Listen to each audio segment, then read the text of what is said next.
우리에게 주신 하나님의 말씀은 요한복음 21장 1절에서 17절 말씀인데 15절에서 17절까지 우리 같이 함께 말씀을 읽으십시다. 요한복음 21장 15절에서 17절 다 찾으셨으면 아멘.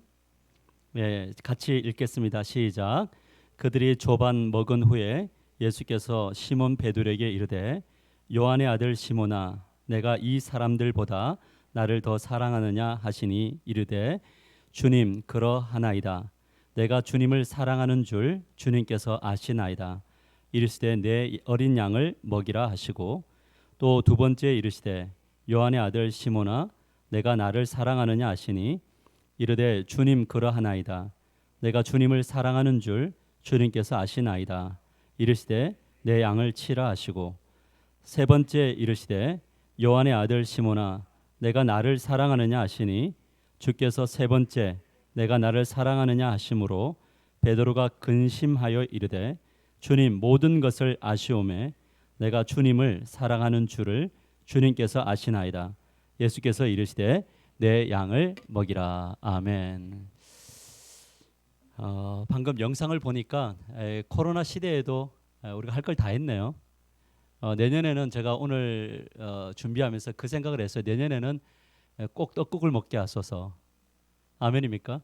떡국 먹고 같이 송구 영신 예배를 드리는 그런 축복이 온 나라, 온 교회 안에 있게 되기를 우리 기도하십시다.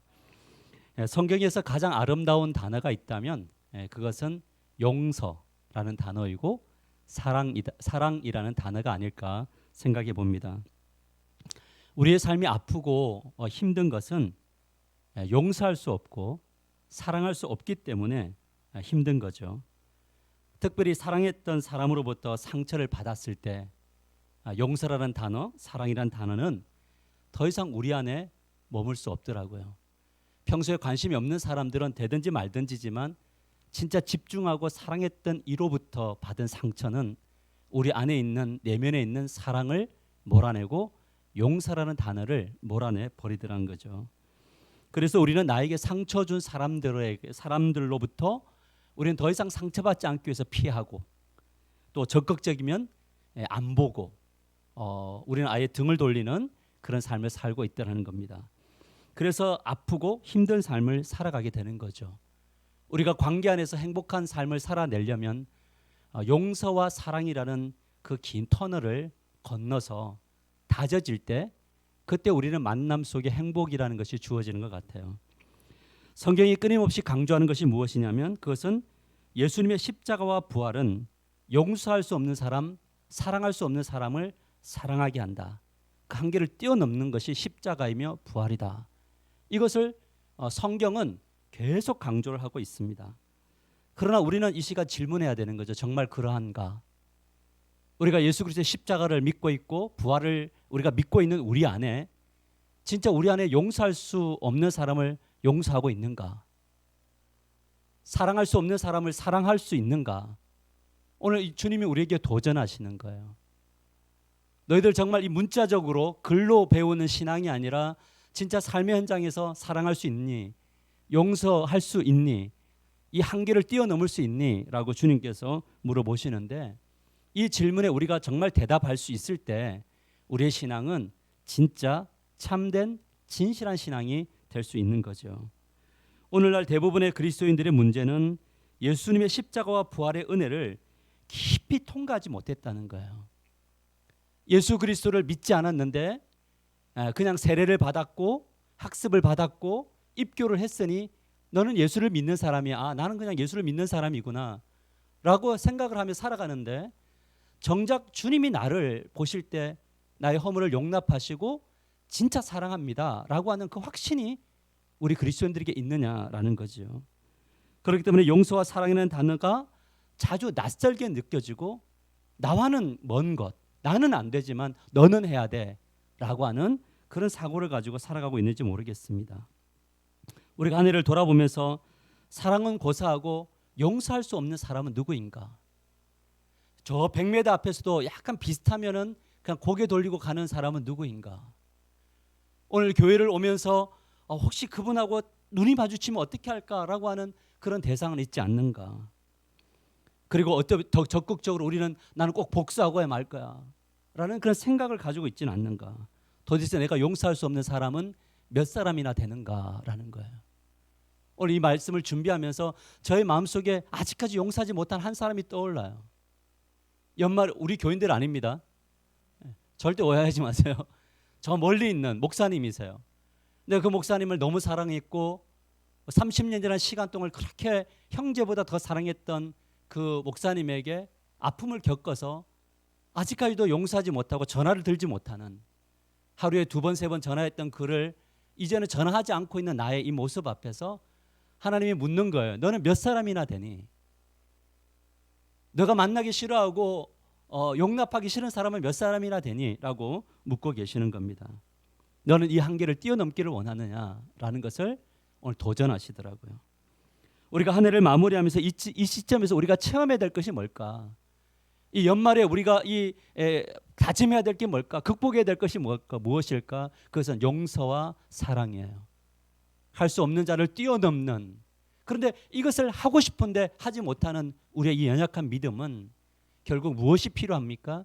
예수님이 나를 사랑하시고 나를 용서하셨다는 그 강한 진한 체험, 그것이 오늘 이 밤에 여러분에게 있게 되기를 주님의 이름으로 간절히 축원합니다. 그래야지 내년에 우리 웃을 수 있어요.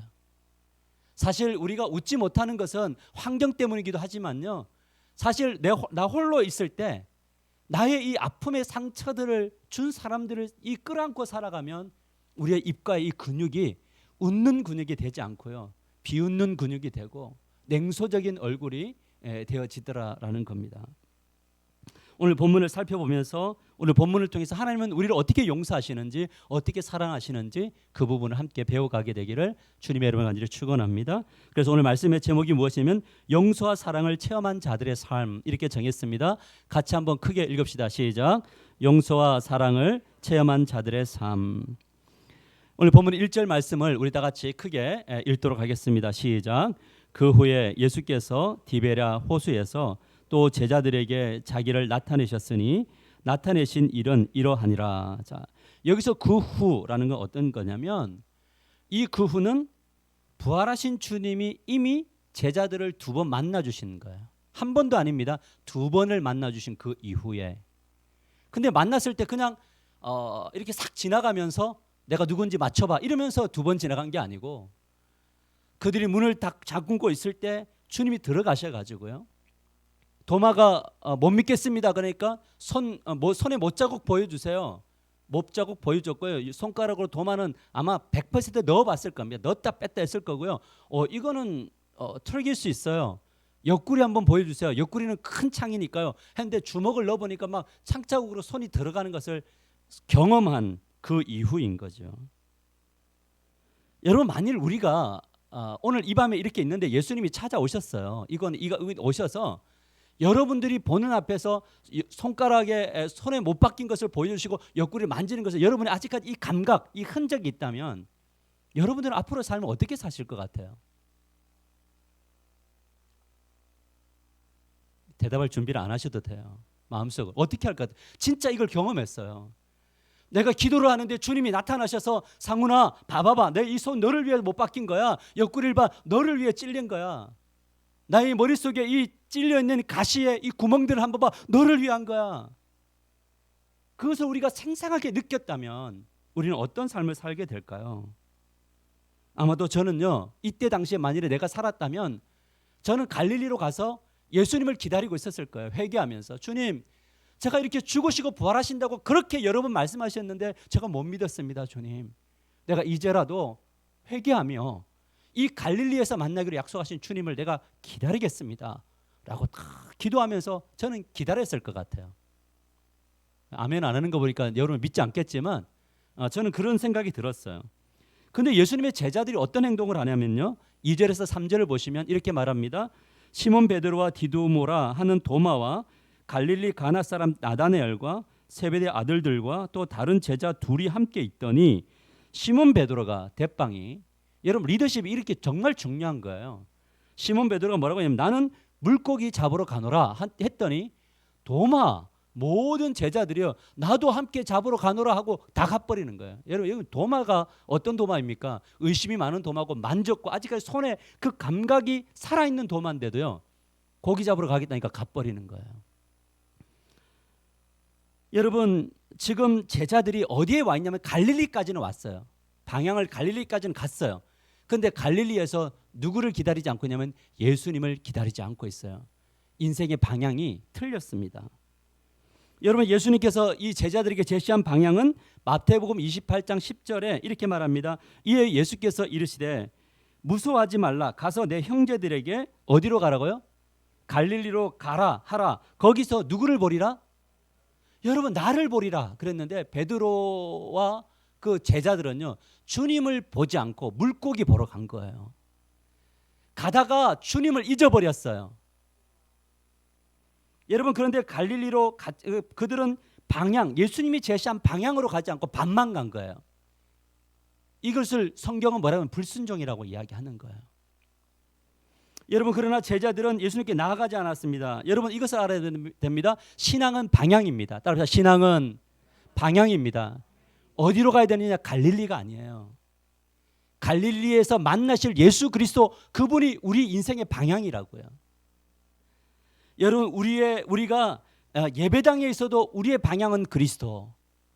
우리가 가정으로 들어가는 그 가정에도 우리가 만나야 될 방향성은 그리스도. 우리가 삶의 현장으로 어디에 있든지, 직장으로 가든지 사업으로 가든지 어떤 현장에 있든지 우리가 추구해야 될 방향은, 목표 지점은 예수 그리스도. 그것이 돼야 되는 거예요.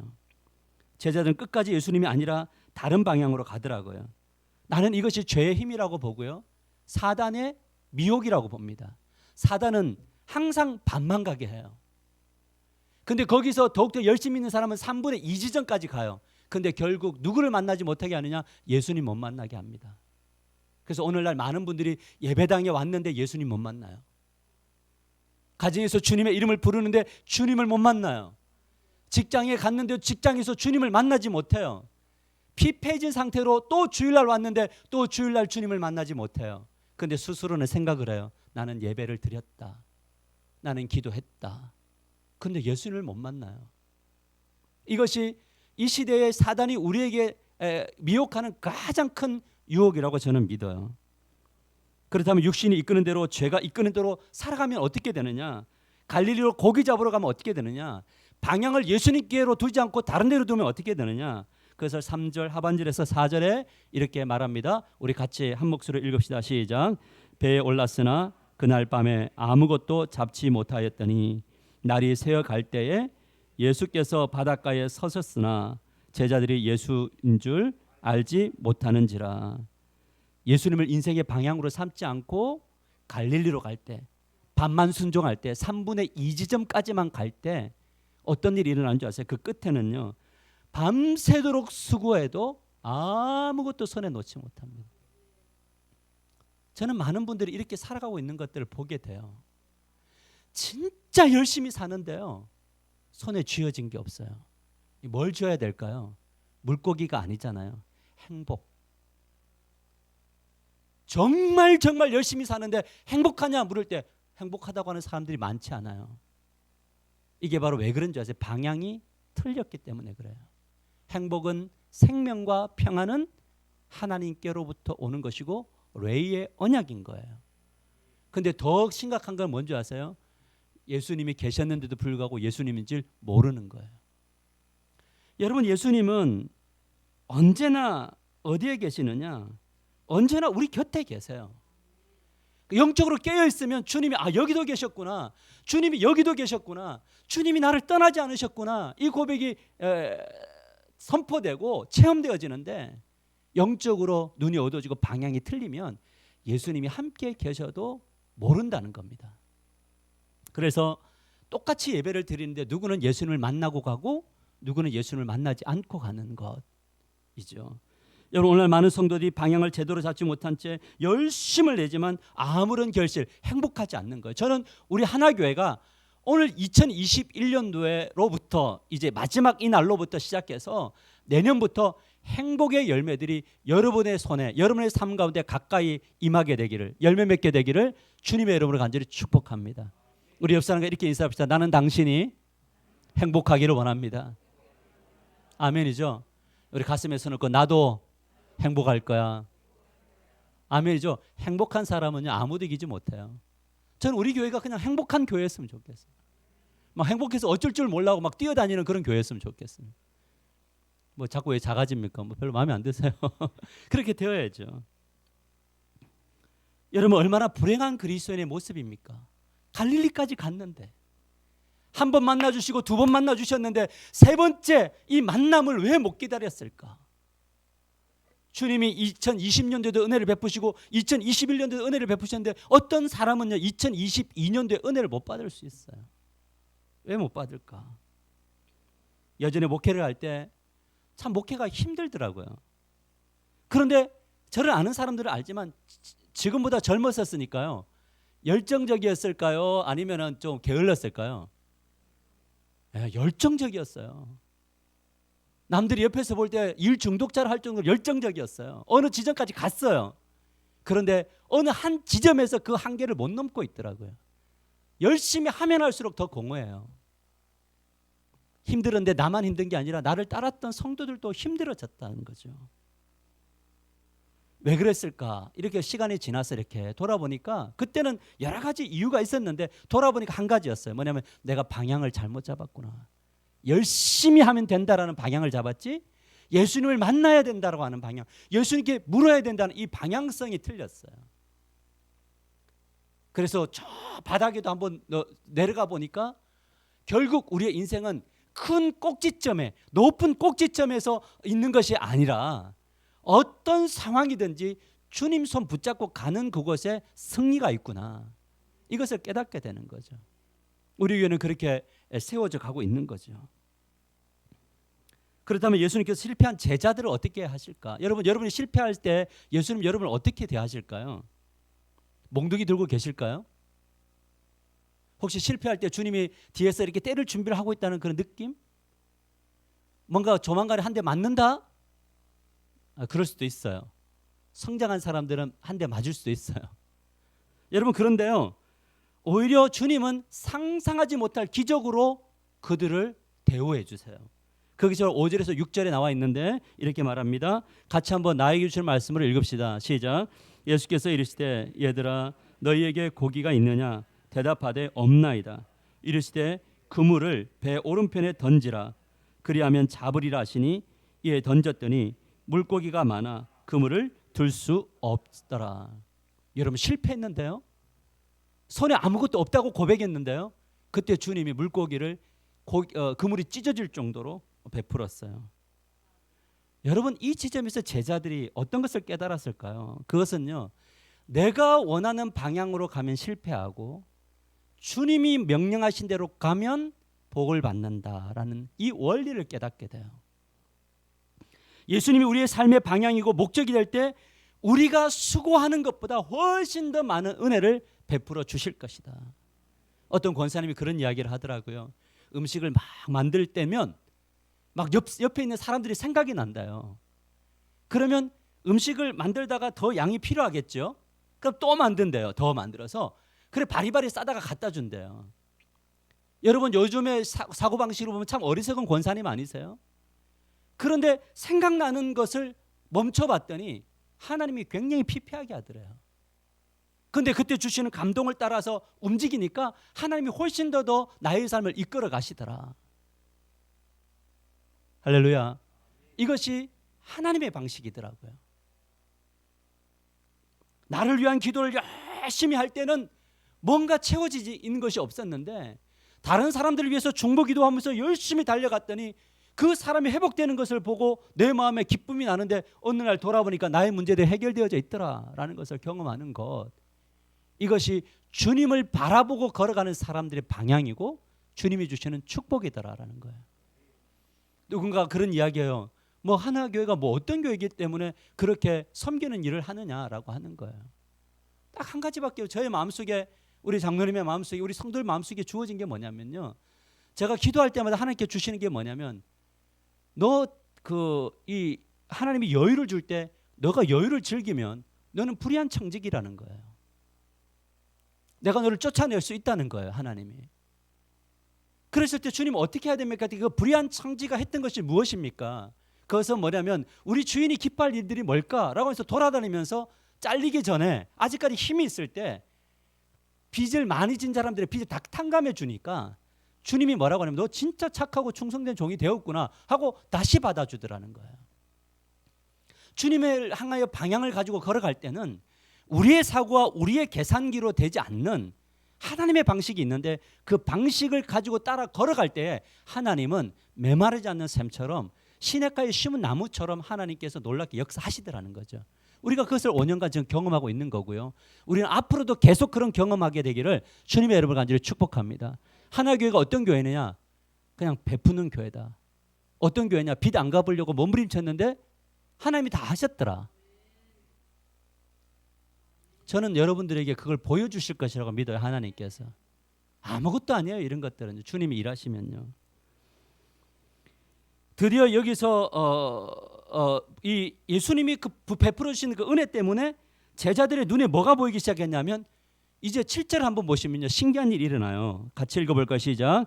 예수께서 사랑하시는 그 제자가 베드로에게 이르되 주님이시라 하니 시몬 베드로가 벗고 있다가 주님이라 하는 말을 듣고 겉옷을 두른 후에 바다로 뛰어내리더라. 요한은 참 자존감이 높았어요. 자기가 먼저 딱 보고 주님이시다 그러니까 베드로는 요한은 자존감이 높고 베드로는 행동파. 옷 딱 입고 바로 물이든지 뭔지 막 뛰어들어요. 누가 보이기 시작했어요? 예수님이. 여러분 예수님 원래 있었죠. 근데 예수님 몰랐어요. 근데 하나님이 실패한 그에게 은혜를 베푸시고 능력을 베푸시고 그때부터 누가 보이냐면 예수님이 보였어요. 여러분 우리의 삶 속에 내가 아무리 돌아봐도 주님 앞에 복받을 만한 존재가 아닌데 주님이 복을 주셨다라는 것을 느낄 때 우리는 고백해야 돼요. 아, 이거 주님이 하시는 거구나. 그때 방향을 주님께로 수정해야 돼요. 여러분 드디어 베드로를 중심으로 제자들 모두가 방향을 제대로 잡고 예수님께로 다 달려갑니다. 베드로가 들을 수 없을 정도로 가득 찬 물고기 153마리가 있는 그 그물, 이 그물 따위는 아무것도 아니에요. 누가 보이냐면 예수님이 보이면 153마리가 아무것도 아닌 거예요. 왜요? 153마리는 언제든지 주님이 우리의 그물에 넣어줄 수 있는 분이시니까. 그러니까 여러분 지혜로운 사람은요 어디에 승부를 걸어야 우리의 인생이 복된가를 알아요. 베드로가 예수님 땡큐 153마리 물고기 들고 갔으면요 그 인생은 진짜 불행한 거예요. 주님이 나에게 기도 응답하셨군요. 복 주셨군요. 그 복이 도취되어 가지고 그 복 붙들고 살아가면요 그것은 어리석은 인생이에요. 우리 계산을 잘하는 여러분 이거는 뭐 함수도 아니고요 미적분도 아니고 그냥 산수예요. 산수. 신앙은 산수라고요. 단순하다고요. 무엇이 우리의 방향이냐? 예수 그리스도가 여러분의 방향이 되시기를 주님의 여러분을 간절히 축복합니다. 그러니까 예수님이 방향인 사람들은 잘 될 때 훨씬 더 뭐냐면 미동하지 않아요. 내면 안에서 막 기쁨이 있고 막 자랑할 것이 막 넘치는데 오히려 더 잠잠해서 모든 포커스를 주님께로 막 주면서 걸어가더라고요. 그런데 그런 사람을 하나님이 주목하셔서 역사를 이루시더라. 그런 제자들이 예수님에게 어떻게 대하시냐? 용서와 사랑으로 응대하세요. 복도 주시고 용서와 사랑도 주세요. 12절에 13절 우리 같이 읽읍시다. 시작. 예수께서 이르시되 와서 조반을 먹으라 하시니 제자들이 주님이신 줄 아는 고로 당신이 누구냐 감히 묻는 자가 없더라. 예수께서 가셔서 떡을 가져다가 그들에게 주시고 생선도 그와 같이 하시니라. 여러분 제자들도 이제 뭐가 없냐면 부끄러운 거예요. 이제 면이 서지 않는 거예요. 얼마나 부끄럽겠어요. 여러분 주님은 사랑을 베푸셔서 우리를 부끄럽게 만들어요. 우리 죄를 지적해갖고 부끄럽게 만드시는 분이 아니더라고요. 사랑을 더 부어주세요. 그래서 우리가 사랑을 받을 때 함께 옆에 가는 게 뭐냐면 내가 사랑받을 만한가? 근데 주님이 사랑하시는 거예요. 여기서 주님 앞에 가서 내세울 게 없어요. 주님 저 내세울 게 없어요. 그러니까 삐쭉 이렇게 거리고 있는데 주님이 먼저 다가가셔서 생선도 빵도 주시면서 먹어라고 하면서 주시는 거죠. 여러분 여기서 지금 예수님이 그들의 실패를 지적했나요? 야 베드로 너 인마 세 번 부인한다고 했는데 왜 내 말 안 믿고 있다가 부인했어? 왜 도망갔어? 왜 여종들이 너에게 너가 제자제 할 때 왜 부인했어? 그리고 2번이나 만났는데 왜 너가 주도를 해서 갈릴리 바닷가 고기 가자고 선동했어? 라고 주님이 묻지 않았어요. 뭐 했어요? 먹어. 근데 먹으라 할 때 먹어 임마 이거였어? 아니면 베드로 일로 와봐 먹어봐봐. 먹어 따뜻하게 했을까요? 여러분 그렇죠. 뚜들맞을 각인데 어머니가 된장국 끓여주시고 고기 구워주고 이러면 굉장히 불안하잖아요. 그런데 그 불안한 거 먹이고 때리실 거야. 분명히 그래. 먹여놓고 힘을 얻게 하여 맞을 만한 체력을 주시고 또 때릴 거야 라고 이제 밤에도 안 때리고 그럼 밤에 잠이 안 오는 거죠.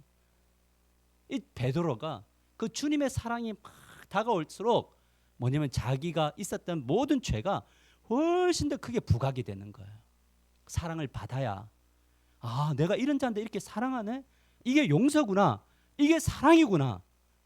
이것을 이제 알게 되는 거죠. 예수님은 용서하시고 사랑하실 때 식탁 공동체를 여세요. 하나님은 밥 먹는 거 되게 좋아하세요. 출애굽기를 볼 때도 시내산에서 언약을 맺을 때 밥 먹나요? 여러분 우리 하나교회가 빨리 밥 먹는 공동체가 되기를 기도하십시다. 우리 교회가 주일 예배와 오후 예배가 같았는데 너무 차이 난 이유는 뭘까 했을 때 영성이 떨어진 게 아니고 밥이 떨어진 거예요. 밥을 먹어야 돼요. 합시다. 밥이 용서고 사랑이다. 아멘이에요? 밥 먹자. 이게 좋은 거잖아요. 떡과 생선은 떡이라는 단어와 생선은요. 용서와 사랑의 또 다른 표현이었어요. 이 식탁 공동체에서 제자들도 아무 말 하지 않습니다. 지금 공동체가 조용합니다.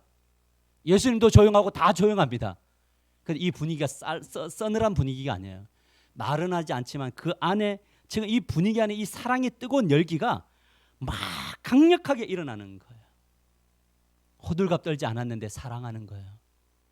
내가 막 주님을 위해서 노력하고 막 주님 이걸 하면 막 능력 주세요 하면서 뜨거워지게 해주세요가 아니라 그냥 가만히 있는데 뜨거운 거예요. 왠지 아세요? 그 뜨거운 사랑이 제자들의 허물을 덮어버렸기 때문에 그래요. 우리는 이 사랑을 경험해야 돼요. 이게 2022년도에 여러분의 비전이고 여러분의 꿈이고 여러분의 목표가 되기를 주님의 여러분과 이제 축원합니다. 2022년도 나는 주님의 사랑을 받으리라. 용서와 사랑을 받으리라.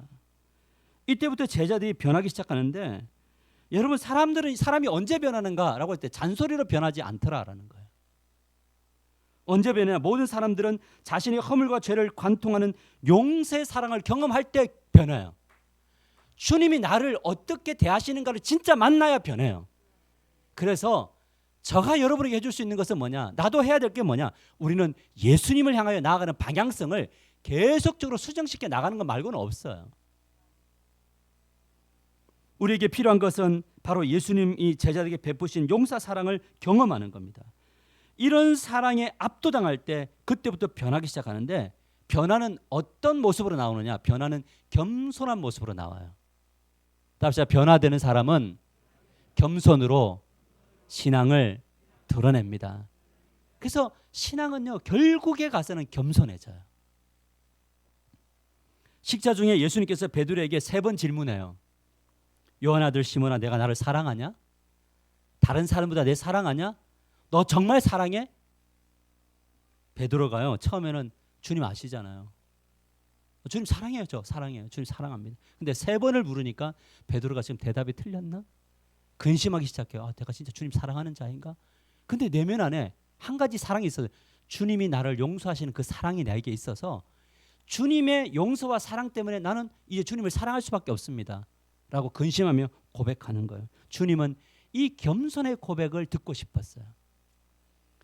너 내 사랑하니? 라고 할 때 주님 저 1번 제가 1번으로 주님 사랑합니다. 베드로 1번이었는데 지금 끝까지 뭐냐면 1번 아닌 짓을 하잖아요. 그래서 주님이 사랑했어요. 여기에 1번이었기 때문에 오는 겸손은 더 커졌어요. 여러분 주님이 우리에게 너 내 사랑하니라고 물을 때 예 하는 게 아니라 솔직하게 고백해요. 주님 저는 주님을 사랑할 수 없어요. 아멘인가요? 저만 그렇다고 합시다. 우리 교회는 사랑할 수 없어요. 제가 주님을 언제 사랑해요? 눈을 뜨면 주 예수여 내가 오늘 죽음에서 부활하였나이다. 내가 이 오늘 하루 이제 운전대를 잡으러 갑니다. 주님 도와주십시오. 이게 아니라 핸드폰부터 잡고 몇 시냐? 오늘의 뉴스는 뭐냐? 우리의 눈뜸으로부터 우리는 무엇을 생각하세요? 우리가 주님을 사랑한 적이 언제 있어요? 하루를 살아가면서 우리는 지금 이 현장에 있는 이 고민과 모든 문제들 때문에 녹초가 되어서 주님은 항상 외롭게 우리의 심령 속에 머무는 분. 그럼에도 불구하고 주님 나를 이끌었어요. 오늘 10분 전에 기도를 하는데 정말 하나님 앞에 감사의 고백을 하는데 올 한 해 감사할 게 너무 많은 거야. 오늘 김영원 장로님 혹시 못 오실 수도 있겠다 생각했는데 오니까 감사하는 거야. 오늘 우상 장로님이 또 대신 기도해 주셔서 너무 감사하고. 우리 옆 사람 한번 보세요. 감사의 제목 맞아요, 옆 사람들? 우리 신혼부부 어때요? 지금 지금 너무 감사하잖아요. 평생 감사하기를 축복합니다. 아멘인데 아멘이 그대로 선포되기를. 감사할 일이 너무 많았어요. 가슴이 감사의 고백을 하다 보니까 가슴이 막 뜨거워지더라는 거예요. 자, 그때 겸손하게 감사할 때 주님이 세 가지 사명을 줘요. 근데 제가 우리 성경으로는 비슷하게 되어 있는데 이 NIV 성경을 보니까 참 이 사명자에게 사명을 주시는데 어떻게 주냐면 이렇게 말합니다. 내 어린 양을 먹이라. Feed my lambs라고 이야기해요. 그 나의 램스는 이게 어린 양이에요. 흠이 없는 양을 뭐 하냐면 나의 양이 주님의 양을 너가 먹여야 돼. 먹이는 사역, 사명. 그러니까 연약한 지체를 먹이는 사명. 그다음에 뭐라고 이야기합니까? Take care of my sheep이라고 그래. 나의 양, 이제 램이 아니죠. 나의 양을 좀 성장한 양을 뭐냐면 돌봐야 돼라는 사명. 근데 세 번째 내 양을 먹이라는 뭐라고 하면 feed my sheep. 다시 또 더 성장한 양을 또 먹여라는 거예요. 여러분 어떤 사명이냐면 어린 양을 먹이라는 거예요. 영적으로 바닥을 치고 영적으로 금방 일어난 이 순결한 이 양들을 주님의 양들을 뭐냐면 먹여야 돼요. 뭘로 먹여요? 말씀으로 먹이고 사랑으로 먹이고 용납으로 먹여서 키워놓으라는. 키워놓고 나면 그 다음부터 케어, 돌봐야 된다는 거예요. 그러면 또 성장해도 성장했다고 되는 것이 아니라 성장한 사람들에게도 계속 먹이를 주어라. 영적인 양식을 주어라. 언제까지? 주님 앞에 서는까지 양식 주어라. 결국 사명은 사람이었어요. 따라서 결국 사명은 사람이었습니다. 우리 옆 사람에게 이렇게 인사합시다. 당신이 나의 사명입니다. 아멘이에요? 왼수 같은 남편이 사명이라고요. 보기 싫은 아내가 사명이라고요. 그 포커스가 어디로 가면 사람으로 갑니다. 우리 어린아이들이 우리의 사명이에요. 우리 목원들이 우리의 사명입니다. 여러분들이 저의 사명이라고요. 일 좀 못해도 괜찮아요. 좀 뒤늦게 조직이 세워져도 괜찮습니다. 중요한 것은 방향성을 예수님께로 잡는 사람이어야 돼요. 이것이 우리의 사명인 거죠. 이것을 위해 우리 한 해가 계속적으로 나아가게 되기를 주님의 이름으로 간절히 축원합니다. 그런데 이 사명을 그냥 감당할 수 있었느냐? 그럴 수 없습니다. 사명은 결심으로 되지 않아요. 따라서 사명 감당은 결심으로 되지 않습니다. 무엇으로 될까요? 따라합시다. 기도로 사명을 감당할 수 있습니다. 여러분 예수님이 승천하셨을 때 제자들이 막 보고 있을 때 예수님이 이야기합니다. 왜 이 보고 있느냐? 너희들에게 약속한 성령이 올 건데 가서 기도해라 라고 할 때 마가의 다락방에서 제자들과 120여 성도들이 모여가지고요 뜨겁게 기도를 해요. 뭐 받기를 위해서? 성령 충만 받기 위해서. 사명은 절대 자기의 결심으로 안 되더라고요. 못해요. 여러분 한 사람 한 사람 케어 못합니다. 그 사람들에게 영적인 양식 먹일 수 없어요. 저에게 성령이 없고 기도가 없으면 절대 여러분들을 먹일 수가 없어요. 왜? 양들은 각기 제 길로 가기 때문에요. 아멘이에요? 여러분 사람들 한번 섬겨보세요. 절대 원하는 방향으로 안 따라옵니다. 따라오는 척하다가 어디 뒤돌아보면 없어요. 근데 가서 케어해야 돼요. 돌봐야 돼요. 근데 이 힘이 어디로부터 오느냐? 성령으로부터 와요. 성령이 어떻게 우리에게 임하느냐? 기도로 와요. 기도하지 않으면 사명 감당할 수 없어요. 우리 교회 중직자가 세워지고 할 때도 기도하지 않으면요 그 중직자가 우리의 엄청난 짐이 될 겁니다. 사명 감당하려면 기도하셔야 돼요. 우리 선생님들, 우리 교사들, 우리 목자 목녀들, 우리 중직자들 기도의 자리에 서야 돼요. 제가 이야기했죠. 우리 교회는 지금 몇 명까지는 성장할 거라고 우리 교회가? 100명은 넘은 것 같아요. 우리 새벽기도가 15명 로테이션으로 돌아가서 저는 150명까지는 주님께서 붙이시고 또 주님을 방향으로 삼게 만드실 거라고 믿어요.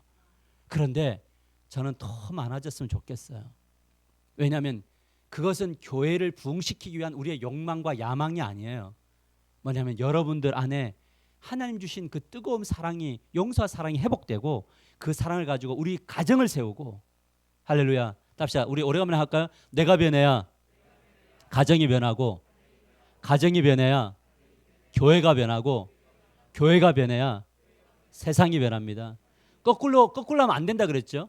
세상이 변하면 교회가 변하고, 교회가 변하면 가정이 변하고. 그래서 나중에 보면 모든 원망을 목사에게 다 돌려놨어요. 목사님이 변하면 교회가 변하고. 아니에요. 자기의 변화로부터 가정, 교회, 세상의 변화예요. 이것이 어디로 시작되나? 기도로 시작되는 거예요. 이 제자들이, 그래서 사도행전 1장 14절에서 15절을 보면요, 이렇게 말씀합니다. 같이 읽읍시다. 시작. 더불어 마음을 같이하여 오로지 기도에 힘쓰더라. 모인 무리의 수가 약 120명이나 되더라. 자, 기도 열심히 했는데 어떤 일이 일어납니까? 복음을 전할 때 3,000명이 돌아오는 역사가, 하나님의 나라가 확장되죠. 지금 성경은 무엇에 포커스를 맞추냐면요, 사람들이 많아졌다가 아니라 사단의 나라에 있던 영혼이 하나님의 나라로 돌아온 인원이 3,000명이에요. 한 방에. 예수님보다 더 큰 위대한 사역을 성령 충만한 자들을 통해서 이루어 주시더라고요. 자, 근데 이때 제자들이 돌아온 3,000명을 데리고 뭐 하느냐? 야, 봐라, 우리 교회가, 예루살렘 교회가 3,000명이 됐다고 목에 힘주고 자랑으로 돌아가는 것이 아니고요. 사도들이 정신 바짝 차리고 기도와 말씀에 전무하니까 성령이 제자들을 어떻게 이끌어가냐면, 이 사도행전 2장 42절 같이 읽겠습니다. 시작. 그들이 사도의 가르침을 받아 서로 교제하고 떡을 떼며 오로지 기도하기에 힘쓰니라. 뭐하고 있어요? 내 양을 먹이는 거예요. 내 양을 돌보는 거예요. 어떤 사람으로? 기도를 통해서 성령의 사람이 되도록 돌보는 거예요. 목사는 이 일을 하는 거고요. 리더십은 이 일을 하는 겁니다. 할렐루야. 우리 교회가 내년에 이렇게 되기를 축복합니다. 그래서 먹이고 돌보고 먹이는 사명을 감당했더니 그 결과 성도들이 성장하는 거예요. 그래서 성도들이 성장하니까 뭐냐면 주권의 이양이 일어나기 시작해요. 아, 나의 것 내 것이 아니었구나. 주님이 주셨구나. 잠시 우리의 주머니 안에 두셨구나. 이거 주님이 더하기도 하시고 빼기도 하시는구나. 그러면서 내 것을 나의 것으로 여기지 않고 나누는 삶이 일어나니 천국 공동체, 하나님 나라가 이 예루살렘 교회에 일어나니 구원받는 자가 날마다 더해지는 역사가 일어나는 것. 이것이 하나님 나라 확장의 비결이더라고요. 그래서 오늘 새벽에, 이번 주 새벽에 열심히 하나님 내년에 전도 어떻게 할까 하는데 하나님이 저에게 주신 그 그림이 있었어요. 그래서 그거를 빨리 그 폰에다가 옮겨놨어요. 저는 내년에 이 하나님 주신 이 그림은 항상 열매가 있더라고요. 하나님이 역사하실 거라고 저는 믿어요. 그래서 하나님이 우리에게 주시는 것은 무엇이냐면 2022년도에 우리에게 주시는 말씀은요, 바로 이거예요. 떨어져 버렸네요. 다시 제가 가겠지만 같이 한번 읽어보십시다. 시작.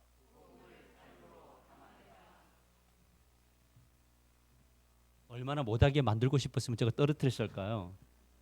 복음을 삶으로 담아내는 거예요. 말로 하는 게 아니라 삶으로 담아내는 거예요. 우리는 이 작업을 할 거예요. 여러분, 농사를 하다 보면, 우리 장로님 계시지만 아무리 농사해도 이른 비 늦은 비 안 오면 끝나더라고요. 결국 주권은 누구에게 있냐면 하나님께 있어요. 우리는 뭘 해야 되냐? 복음을 삶으로 담아내는 일을 해야 돼요.